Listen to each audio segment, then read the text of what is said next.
Because of the COVID-19 pandemic, African American suicide rates have doubled. Let me say this again because I don't think you guys got it. Because of the COVID-19 pandemic, African American suicide rates have doubled. White suicide rates have been cut in half. Why is that? Because Blacks are less likely to get access to healthcare. Blacks are less likely to be able to work from home. So the stress of it all is because stress is a killer. And also, Blacks are disproportionately dying of the COVID-19 virus. We are more likely to be grieving someone who passed away. We're more likely to have anxiety because we have underlying health conditions without being able to have proper access to healthcare and mental health care. COVID is actually the #3 leading cause of African American death right now. So we have to be there for each other. Something that I feel like it's important for all people to know is that a lot of times when people commit suicide, it's not because they necessarily wanted to die. It's because whatever emotional pain that they're in, they're not coping with it, or they feel unable to cope, and they just want that emotional pain to stop. But the reality of it is, whatever pain that you're going through, it just transcends into your loved ones and the people that you have sent positive energy to in any way. They all feel the effects of you wanting to hurt yourself or you committing suicide. So your life matters no matter how much you think that it may not.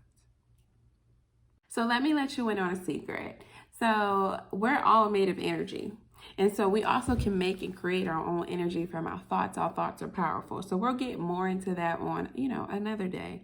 But like I was saying, and this is how I break it down to the kids. So positive thoughts and positive emotions, they all carry a positive energy. Negative thoughts and negative emotions and negative habits, they all carry a negative energy. And so when you have too much negative energy that's stored up inside of you that you don't release in a healthy way, aka with a positive coping skill or venting or talking to someone, it comes out.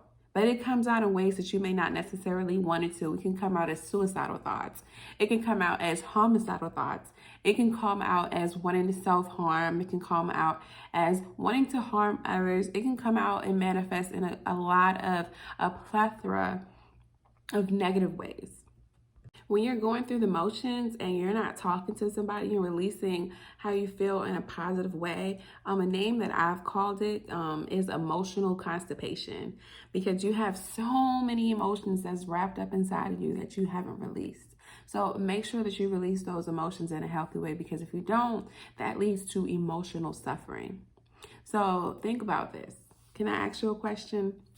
So if something were to happen to your leg, where would you go? If you were bleeding and you were gushing out blood, you would go to a doctor, right? Why? Because the effects of what you can see is tangible.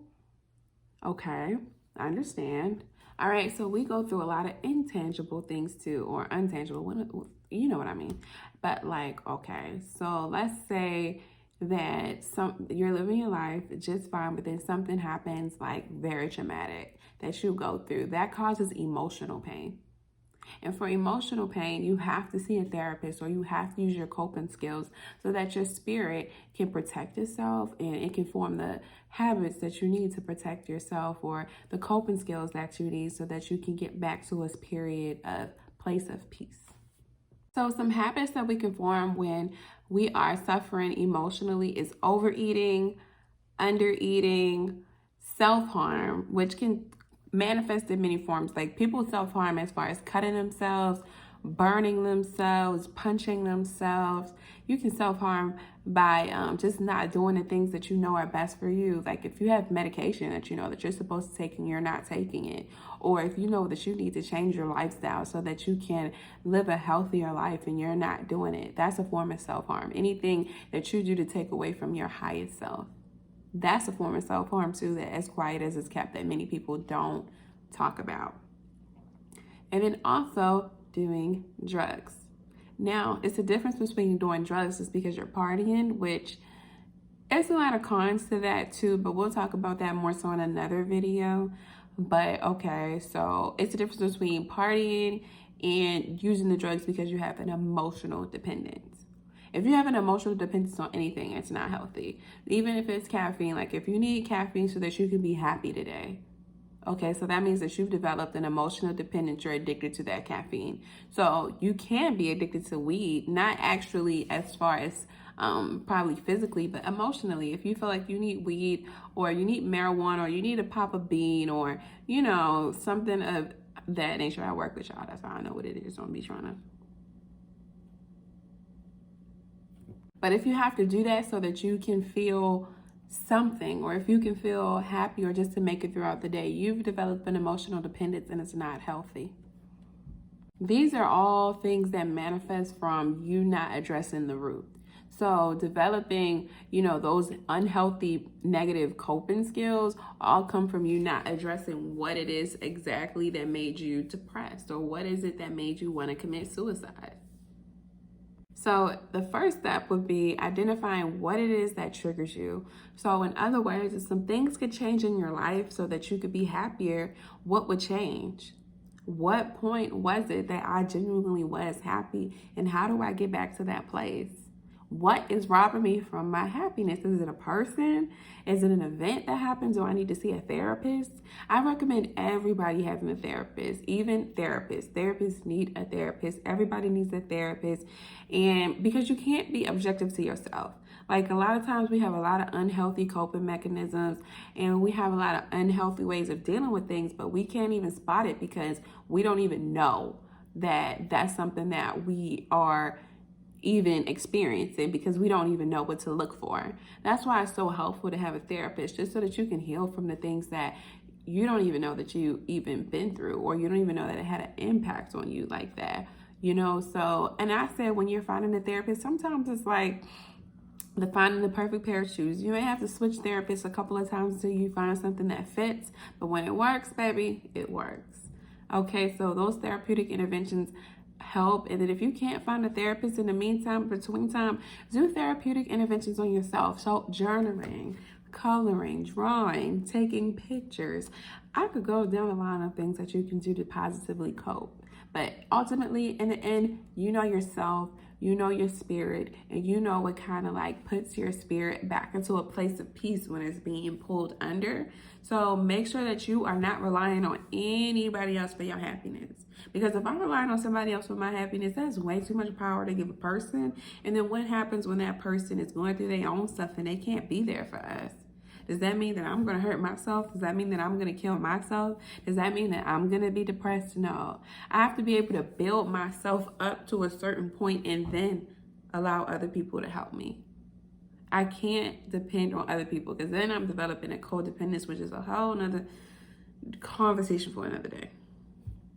Next, I think it's so important to be able to identify early warning signs. So what are some things that change about me before I have an anger episode? Do I start sweating? Is my heart beating faster? What is it that triggers me? Is it when I go around certain people? Okay, so is it my heart is beating fast? I'm about to go off.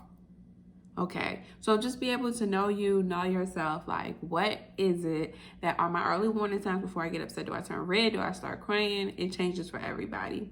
Okay, and then be able to identify what are some support people. Like, okay, who can I call if I'm starting to feel my spirit is getting too low? Who can I talk to that's going to help me feel better? Who can I reach out to that's going to help me get the resources that I need if I cannot find someone? So in this case, if you really just genuinely feel like you don't trust anybody, I would find a therapist, or I would try to find a support group that will be there for me as a preventative maintenance or preventative measure in case I ever feel that way. Okay, and so if you feel like you know somebody that wants to commit suicide, or you feel like they're just not being themselves or not normal because they've been through something, or something is happening, I want you to first look for the signs. Don't assume. Look for the signs. So if they say things like they feel like it doesn't matter if they're here or not, it doesn't matter, my life doesn't matter, I could leave tomorrow, nobody would care. Okay, boom, that's a red flag. Being hopeless, having no hope for the future, no hope for yourself, that's a red flag. Not wanting to use coping skills, just giving up, just not even doing those things that are good for yourself. Like not even trying, no problem solving skills. Like Just like let's say for example, like something happens and you're just like, oh damn, well, you know, it happened, and you just complain about it, but you're not doing anything proactive to be able to fix it. That's exactly what I mean by not using your problem solving skills anymore, because you just gave up. And something that's different in Black people that I feel like we don't talk about is like low-key suicide. So like something that I've seen a lot growing up is like, okay, people would get depressed, they would be suicidal. Either they would intentionally overdose, so like they would do drugs to the point where so they would black out and they would die, or like, and they would come back, but they would continuously keep doing that because they genuinely did want to die. So make sure you watch out for people that do things like that. And then also like, okay, so I've seen people, and people have told me that they've done this, like they put themselves in dangerous situations where they know they would get killed, because they don't have the heart to be like, oh, okay, I'm suicidal. So they'd rather just be like, okay, well, I'm gonna let somebody kill me. So I'm gonna go up to somebody that I know is street, or somebody that's tough, and I'm gonna pull a gun on them because I know they're gonna kill me. Or I've seen kids or adults even like pull a knife on an officer because they know that officer is gonna shoot them. You know, that's what's called low-key suicide. So you can look out for things like that too. Always have a plan. Like how I said in the last video, it's so good to have a plan. I was talking about coping with work stress, but it's the same thing with depression. So like, okay, so I'm depressed. Like depression, the best thing about depression is the fact that once you're diagnosed with depression, it doesn't have to be necessarily something that has to stick with you for the rest of your life. You can overcome it. The way that I look at depression is just a battle between your negative thoughts and your positive thoughts. So, okay, what can I do to make sure that my positive thoughts win? What can I do? Okay, so find something new. Like I never thought I would like meditation until I started meditating. I never thought that I would like stuff like hiking, or like, you know, grounding or earthing, and, you know, like stuff like that. But when I do it, my spirit feels surprisingly calm, you know, so, and that can bring me back to a place of peace, you know, that could give my spirit that feeling. You know, that's what I'm going for. That's what I'm looking for. So make sure that you have a plan. Okay, I am depressed. Why am I depressed? I'm depressed because I'm single. I'm depressed because I'm not where I want to be in my work life. I'm depressed because I got to hang around or be with people that I really don't like. You know, okay, you're going to always be depressed if you don't have a plan to get out of your depression. Facts. So make sure that you have a plan. Okay, I'm depressed right now because of this, but I'm making a plan where so this time next year, this time next month, this isn't going to affect me as much. If you ever heard of the Serenity Prayer, y'all know I'm not a Christian or anything, but the Serenity Prayer just helps me. And so like it just helps me to remember, like, look, in life it's some things that you can change and it's some things that you cannot change. So if it's something that you can change, by all means change it. But if it's something that you can't change, like somebody else or a situation, you know, work on what you can change. So if I can't change the person, I can change the way that I deal with them. I can change my perspective on a situation. You know, like you know something I wish I could change for a really good example? Atlanta traffic. So I cannot change Atlanta traffic, but I can change the way that I look at it. So instead of saying like, oh my God, damn, I hate traffic, I hate sitting in traffic, I could say, you know what? I am sitting in traffic because I am at the right place at the right time where my ancestors have preserved this car, and I'm going to make it to A to B, because facts or no, a lot of people die in car accidents just because they was in the wrong place at the wrong time. A lot of times it don't even really be their fault. Okay, so just make sure that you find gratitude in all the things that you do have that you're grateful for. A lot of times depression can close our eyes. It can make us unable to see all the beautiful things that are going on in your life. So like, let's say for example, like you looking out the window, right? And so if you're looking out the window with a negative perspective, you're going to see everything that's wrong with the world. You're not going to be able to see any beauty because you're looking at it through negative eyes. But if I'm looking at it through positive eyes, I'm going to see how bright the sun is. I'm going to hear how beautiful the birds sound when they chirp. I'm going to see how beautiful and formated that the clouds are, and how precipitation works, and how water is created by God, and it's just such a beautiful thing. So you don't see positive things from a negative eye. So just make sure that you're figuring out, okay, what is it that I'm grateful for today? Okay, today might not have been the best day of my life, but what about today? And make sure that it wasn't the worst. You just got to figure out what works for you, what will make me feel better. Trying new things. Don't stay stuck in a box, a stereotypical box of what you feel like you should be doing. No, I'm Black and I like hiking. I'm Kevin. I don't like hiking. I like, what else I like? Something that's stereotypical that I really shouldn't like, so don't put yourself in a box to please other people, so I love you guys, and that's the reason why I'm really adamant about this. It's so many steps that you could take before it comes to suicide. But one thing that I do want to mention is a lot of times people we're suffering from a lot of undiagnosed mental illnesses. We don't know what it is to be bipolar, or we don't understand that we have and we're not just crazy. We're not just impulsive. We might have borderline personality disorder, because who is in our schools teaching us what signs to look for if we have this mental illness? Nobody is in our schools teaching us this. So the duty is charged to teach ourselves that, and we're not teaching ourselves that. So in my next couple of videos, we're going to go through what does it mean to be bipolar? Am I bipolar? Should I see a doctor? Because if you're bipolar and you're on antidepressants, it makes it worse. If you have diabetes and you're depressed, a lot of times that's linked, because the signs of diabetes mimic the signs of depression. So you might not even really be depressed. You might just need to see a doctor. That's why it's so important to, be able to coordinate with mental health and medical professionals, because we're able to help you with these type of things. And I say always, if you are a person of color, if you can get a doctor or a therapist of color, I highly recommend that, because when you're in your most fragile emotional states, you don't have time to explain things to people that they should already know. And I'm telling you that because I'm in the field. Okay, I highly recommend you getting somebody that looks like you, and if they don't, make sure that they are culturally competent. Okay, so so a lot of times, even though we might have old things that keep coming up, that we repress, that we don't even realize that affect us the way that it does, but it totally dictates our behavior. If something seeps into your subconscious mind, it's there. So make sure that you protect yourself. Make sure that you protect your others. Make sure you protect your loved ones. Make sure you protect your spirit. And so just some things that I recommend so that we can try to work on our suicide rate is ask. If you feel like somebody's suicidal, you ask them hey, okay, how are you feeling today? Are you thinking about ending your life? And if they say yes, then you say, okay, well, do you have a plan? Do you have a plan? And if they have a plan, you don't leave that person alone.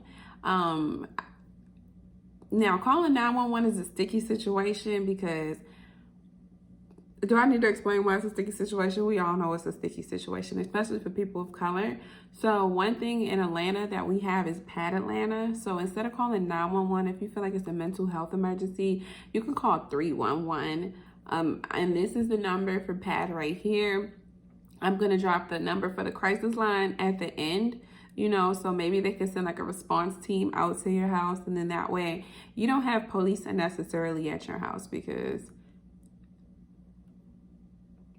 that's a whole nother issue, So ask each other, be able to be proactive with each other, make sure you know what resources to use in case something like this happens, and then really learn each other, really know each other. Okay, if that's your friend, that's somebody that you say that you love, then you need to know your friend, you need to study your friend. So I had a mom who knows her daughter so well. She knew something was wrong with her daughter. Her daughter was severely depressed because she didn't want to eat chicken wings. That's her favorite thing. And she's like, Mom, or she's like, damn, if you don't want to eat chicken wings, then I know something is wrong. And I definitely did a suicide risk assessment on her, and she was definitely suicidal. So just know yourself, know yourself, and know the people around you so that you're able to spot if something is different. You know, it's people that's not themselves for weeks and people just don't understand. So it's okay to just take a time out your day to ask, sis, is you good? Bro, are you okay? You know, like that could really save a life. And then also just be trustworthy. You got to be somebody. If you're going to take on a responsibility like that, I'm not going to tell you the truth. If you're somebody that's going to tell all of my business to Tom, Dick, and Harry. So you have to be somebody that's trustworthy. Be a friend that you support and trust, because it's like we all flexing. We making it seem like we don't go through nothing. Life is just so easy, especially on social media. But that's not the facts of it. I really wish like people would just be vulnerable and, you know, just be able to just be honest, because it just makes people feel depressed. So let's just be honest with each other, help each other, love each other, study each other, teach each other, and we'll be able to get through this, but only with the help of each other. And just one more thing, while I have you guys, know your kids.